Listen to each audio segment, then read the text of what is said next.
Hello everyone, my name is Monisha Majors and I am the Savvy Bookkeeper.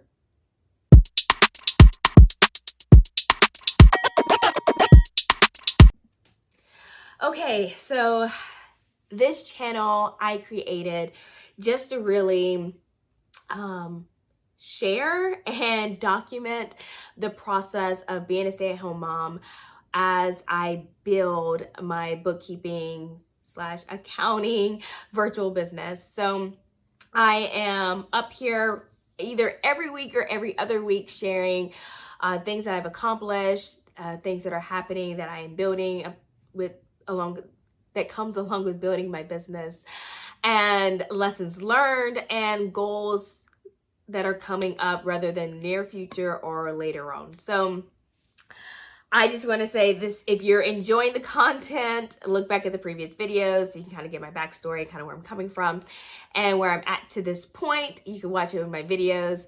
But if it's something that you're interested in keeping updated on, please consider subscribing to the channel. Click the bell icon so you're alerted to every new video that comes out, and click the like button if you like the content. Greatly appreciate it. Okay, so happy holidays.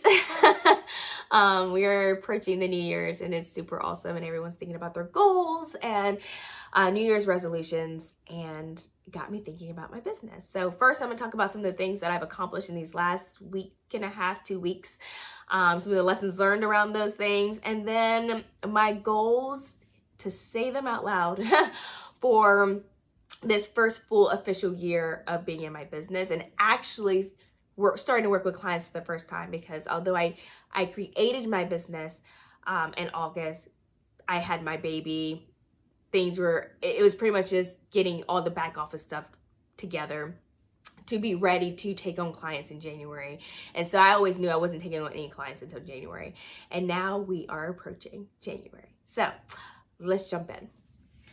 Okay, so one thing that happened was I reached out to 3 tax preparers in my local area via LinkedIn, and just messaged them and said, hey, would love to connect. I told them about my business, and I just created my business. It's new, what services I provide, and looking for complementary services and businesses that would be great referral partners. And tax preparers are definitely that, because I don't want to touch tax.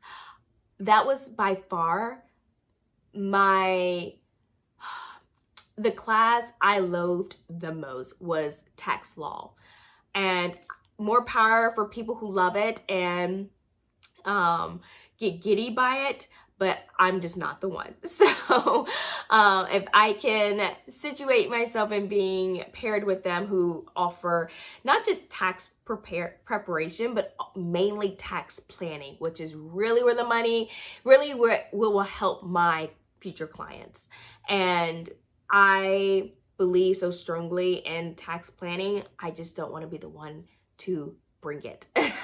So I am definitely getting myself with tax preparers and also EAs, so enrolled agents. But yeah, so I reached out to 3. It's during the holidays, so I didn't expect really anything back, but I did get one to hit me back up, and we've been chatting back and forth, and we are meeting in the new year for lunch or coffee, and to touch bases more and talk more about how the referral partnership can work. So super excited about that. So you all, LinkedIn is a great resource as long as you know how to use it, as long as you're genuine and it's organic and you're not just hitting up everyone and their mama, but it has to be strategic, you know? So it was, I call that a win. So excited about that. Then let's see, what else did I do? I went to a networking in-person event. First time doing that with this business. It was a lot of fun. I met someone who was in financial services.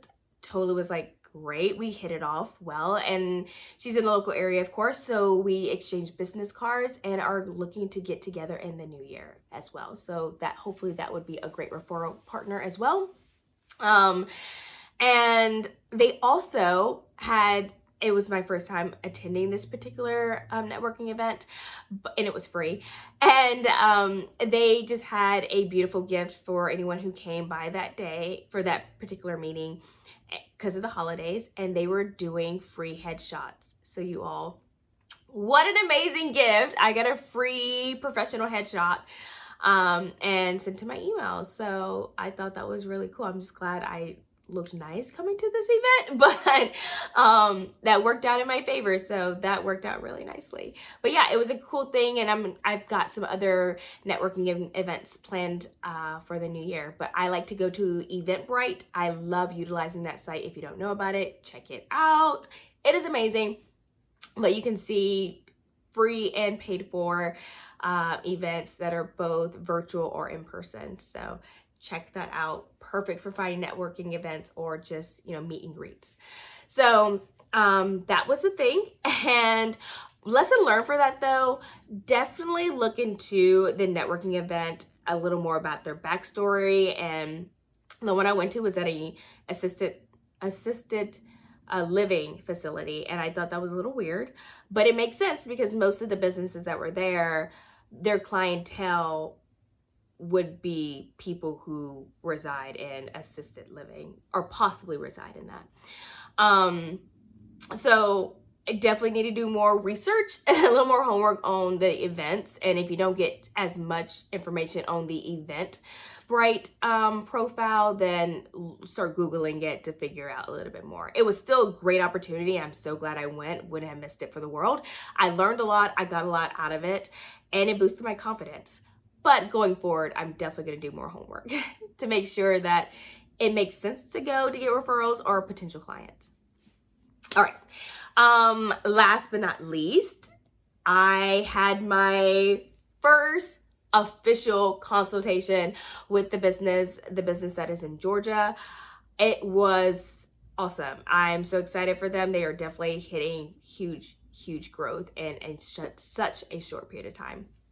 But their main thing was they wanted to know if they're an LLC and they wanted to take the tax election of an S Corp. And I was like, okay, I realize that most people don't know what bookkeepers truly do, but I'm also love accounting, and that's my background. So I did tons of research, and I was like, oh, I can totally do this. Totally know how to do the analysis for this. So I looked up Google and found out what the average rate is for this, and looked through their state treasury, or not state treasury, but the Secretary of State page for Georgia. Looked at IRS, what their form is needed and how they want it submitted and how it's supposed to be filled out. I know exactly how to even do the analysis to figure out what makes sense tax-wise. I understand how to do all of that. It was just putting all of it together to figure out, oh, okay, got that. So that was fun. I actually really enjoyed digging into the weeds and researching that. But I looked at the average, estimate of what people charge for this or something like that. And I was like, wow, awesome. So I pitched it. I just did the average, and they were like, yes, so we're done. And I was like, cool.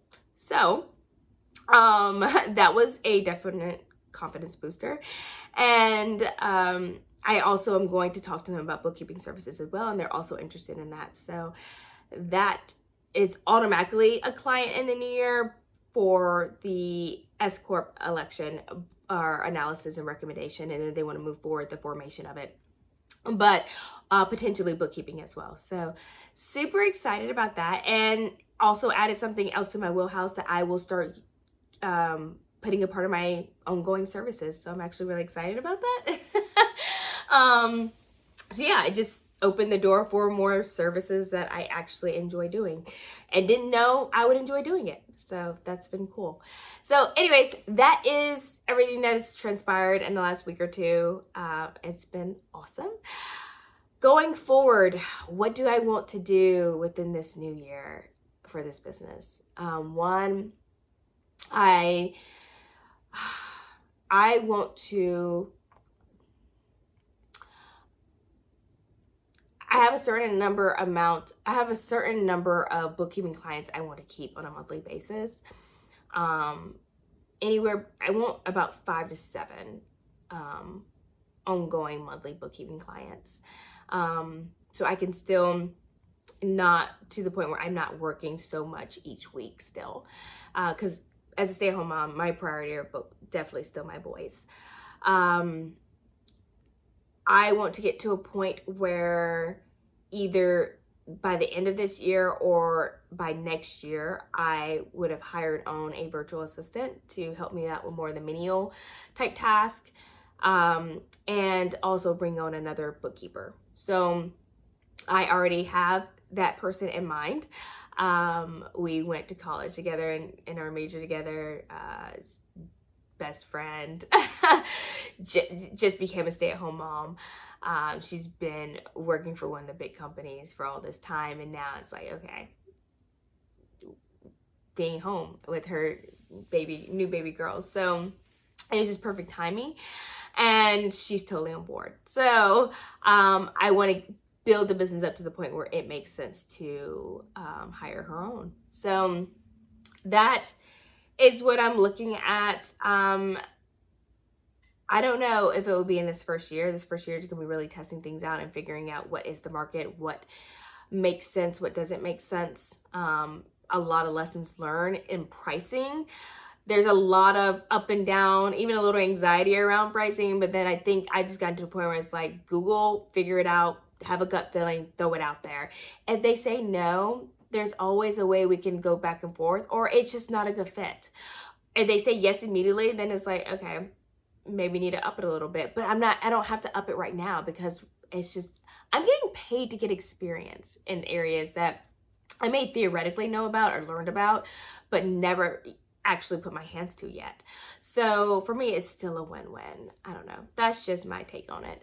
But I'm excited for the journey to come. I would like to, okay, I'm putting this out there. I would like to, in my first year, make about 40 to 50,000. So yeah, that's kind of where I'm at. Some people may look at that and think, oh, that's super small, it's super low, you should dream much bigger. But for me, that's huge, because I've been a stay-at-home mom for some time now. So bringing in that type of money, that type of income to our household is like, wow.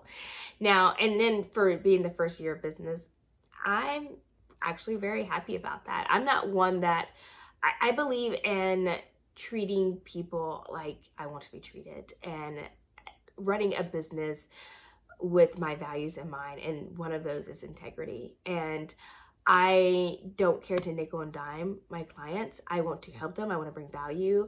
And no, I'm not one that wants to be like on the cheap end, and like scrapping around and just be able to make ends meet. But I'm also not going to overcharge just because I can.